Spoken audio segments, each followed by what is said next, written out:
Muy buenos días, mi nombre es Germán de Rosales Torres del curso 10.2 y hoy les vengo a hablar sobre el romanticismo y el neoclasicismo. Bueno, para empezar, el romanticismo fue un movimiento tanto cultural como político que se originó en Alemania en el siglo XVIII hasta el siglo XIX, inicialmente como un movimiento literal, pero rápidamente pasó a ser una influencia en el arte.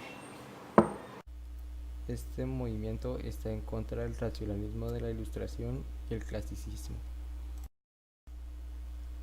El romanticismo es un movimiento artístico y literario que aparece a finales del siglo XVIII y principios del siglo XIX, que dio fuerza, emoción, libertad e imaginación a la clásica corrección de las formas del arte.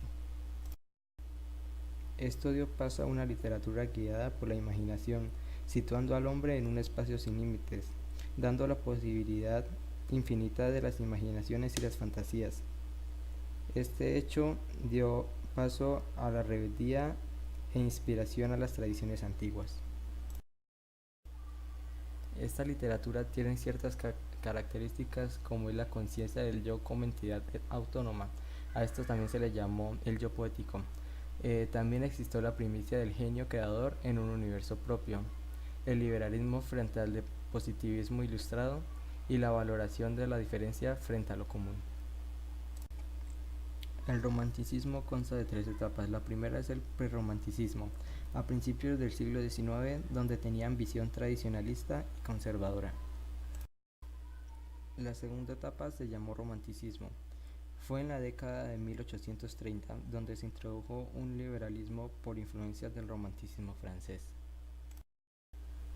La tercera y última etapa se llamó postromanticismo, donde tuvieron influencias alemanas, que puso de moda la poesía y las expresiones íntimas de los escritores. Para sintetizar todo lo dicho anteriormente sobre el romanticismo es que el sentimiento se antepone a la razón. Surgen pasiones por lo exótico, los paisajes y las culturas lejanas. Surge nostalgia por el paso e intereses por la Edad Media. También surge una libertad y rebeldía frente a las reglas del arte y también surge una subjetividad y auge de la poesía. Ahora vamos a hablar sobre la literatura neoclasicista. Bueno, el neoclasicismo surgió en Europa en el siglo XVIII. Se caracterizó por ser una etapa de transformaciones y revoluciones. A esto se le llamó un periodo de ilustración donde las personas creían que la razón era la mejor forma para progresar. Esto surgió antes del romanticismo y trajo muchos aportes a la ciencia. Su objetivo fue trabajar la razón como fundamento del saber, lo cual tuvo grandes problemas en el pensamiento del hombre de la época. Como ya lo había dicho anteriormente, se generó la corriente de la Ilustración, en donde se desarrollaba la literatura, el arte, las arquitecturas y demás cosas. La Ilustración hizo que la sociedad se dividiera en clases bastante rígidas, como la aristocracia, el clero, laborales, criados, mendigos, entre otros. Esta época tuvo mucho desarrollo ya que pretendía educar a la sociedad y para ello desarrolló muchos métodos como la prensa, el teatro, la fábula, cafés y tertulias.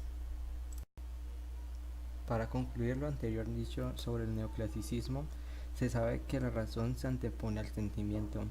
La ciencia denomina el entorno, se crean academias para normalizar el gusto y las costumbres. El gusto por los temas y los personajes clásicos. También tenían un anhelo de un discurso objetivo, y todo se basaba en la objetividad y auge del ensayo y el teatro.